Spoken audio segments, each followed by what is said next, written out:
పట్టణంలో ఆటో డ్రైవర్లు విచ్చలవిడిగా నియంత్రణ లేకుండా ఎటువంటి నిబంధనలు పాటించకుండా వ్యవహరిస్తున్నారని, వారికి అనేక మార్లు అవగాహన మరియు హెచ్చరికలు చేసినా నిర్లక్ష్యం వహిస్తున్నారని, అటువంటి వారిపై చట్టపరమైన చర్యలు తీసుకోవడం జరుగుతుందని ట్రాఫిక్ సిఐ మల్లికార్జున గుప్తా హెచ్చరించారు.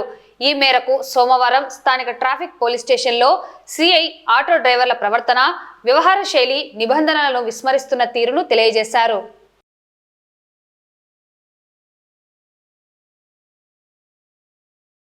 నంద్యాల ట్రాఫిక్ లో పనిచేస్తున్న నేను సుమారు 1 సంవత్సరం అయింది.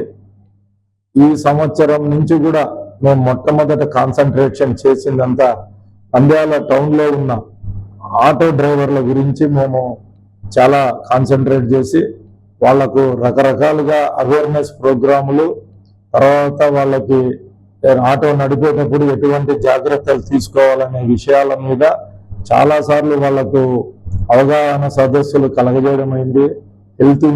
హెల్త్ క్యాంపులు కూడా పెట్టడం జరిగింది. మా ఉద్దేశం ఏమంటే ఆటో డ్రైవర్లు అనే వాళ్ళ ఒక ప్రవర్తనను బట్టి ఆ యొక్క టౌన్ లో కూడా మనము ఒక లా అండ్ ఆర్డర్ ని ఎస్టిమేషన్ వేయడానికి ఒక కారణంగా ఉంటుంది.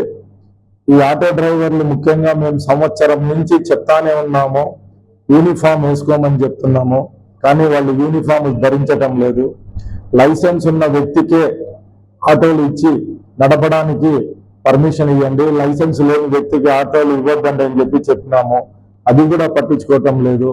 తర్వాత ఆటోల ఎన్యూమరేషన్ కోసము రికార్డ్స్ అన్ని వెరిఫై చేసి ట్రాఫిక్ పోలీస్ స్టేషన్ నుంచి ఒక నెంబర్ ఇస్తా ఉన్నాము.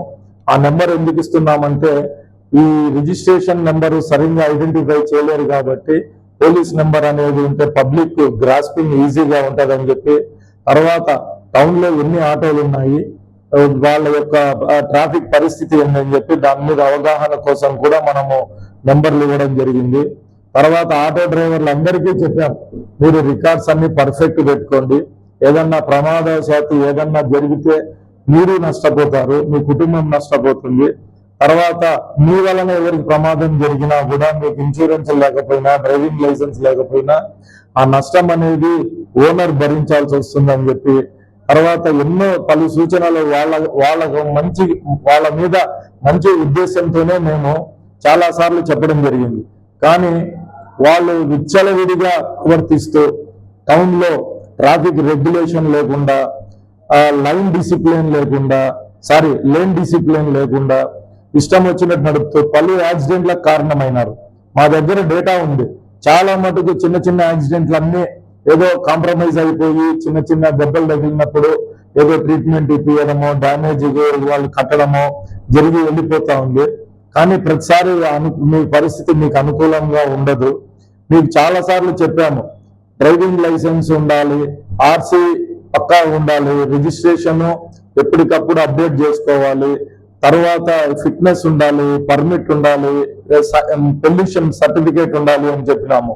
కానీ ఇవన్నీ ఎవరు పెట్టుకోకుండా కనీసము అర్హత లేకుండా డ్రైవింగ్ వస్తుంది అన్న ఒక ఉద్దేశంతోనే వాడికి బండి ఇచ్చేసి వాడు ఇచ్చే రాత్రికి 500-1000 రూపాయలు బాడుగ కోసము మీరు చాలా నష్టపోతున్నారు.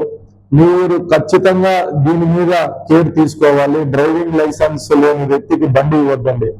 అలాగే ఆటో డ్రైవర్లకు వాళ్లకు సపోర్ట్ గా వచ్చే యూనియన్లకు కూడా మా పోలీస్ తరఫు నుంచి విజ్ఞప్తి ఏమంటే, మీరు ఎక్కడ పడితే అక్కడ ఖాళీ స్థలం కనబడితే అక్కడ ఒక జెండా నాటేది, ఇది ఆటో స్టాండ్ అని చెప్పి పెట్టడము అట్లా జరుగుతూ ఉంది.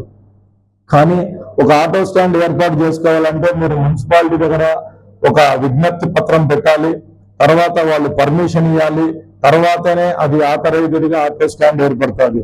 అంతే తప్ప మీకు ఎక్కడ పడితే అక్కడ ఆటో స్టాండ్ ఏర్పాటు చేయకూడదు. ముఖ్యంగా మహానంది, తిమ్మాపురం ఆటో స్టాండ్ల వాళ్ళకి చెప్పేది ఏమంటే, మీకు చెప్పినాం, మీరు మహానంది దగ్గర ఆటో స్టాండ్ వాళ్ళు ఖచ్చితంగా 8 ఆటోలు పెట్టుకోమని చెప్పినాము.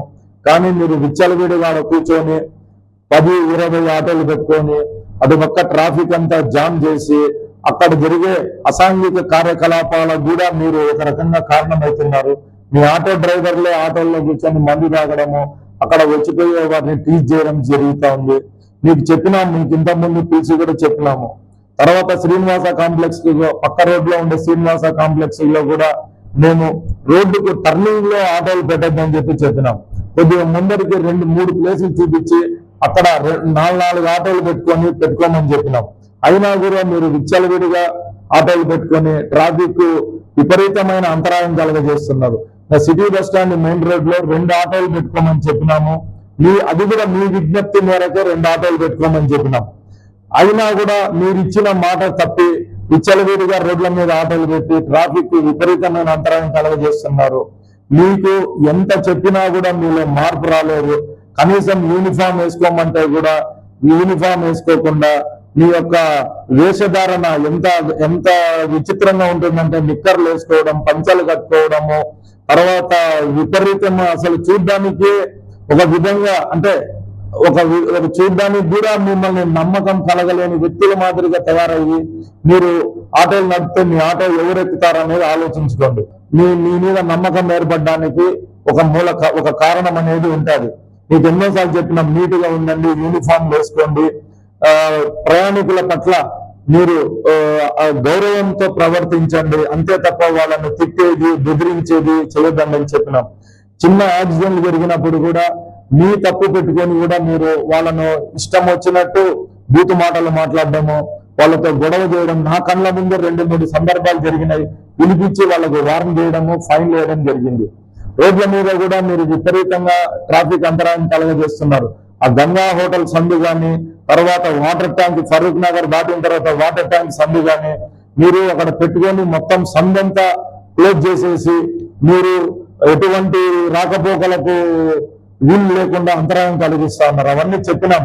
మీరు ఎంత చెప్పినా మీ ప్రవర్తనలో మార్పు రాలేదు కాబట్టి మేము కూడా రేపటి నుంచి ఆటోల మీద ప్రతి రోజు స్పెషల్ డ్రైవ్ చేస్తాము, పెండింగ్ చలాన్లు కట్టిస్తాము. కొత్త చలాన్లు ఏదన్నా వైలేషన్స్ ఉంటే ఖచ్చితంగా చట్ట ప్రకారం మీ మీద ఎటువంటి చర్య తీసుకోవడానికి కూడా నేను వెనకాడను. మీకు సంవత్సరం నుంచి చెప్పినా కూడా మీ ప్రవర్తనలో ఎటువంటి మార్పు రాలేదు. విచ్చలవిడిగా ప్రవర్తిస్తూ ఉన్నారు. మిమ్మల్ని క్రమశిక్షణగా పెట్టడం నా బాధ్యతగా భావించి మీ మీద మేము స్పెషల్ డ్రైవ్ చేస్తాను. ఖచ్చితంగా మీలో మార్పు రావాలి. మార్పు రాకపోతే మీరే నష్టపోతారు, తెలుసుకోండి.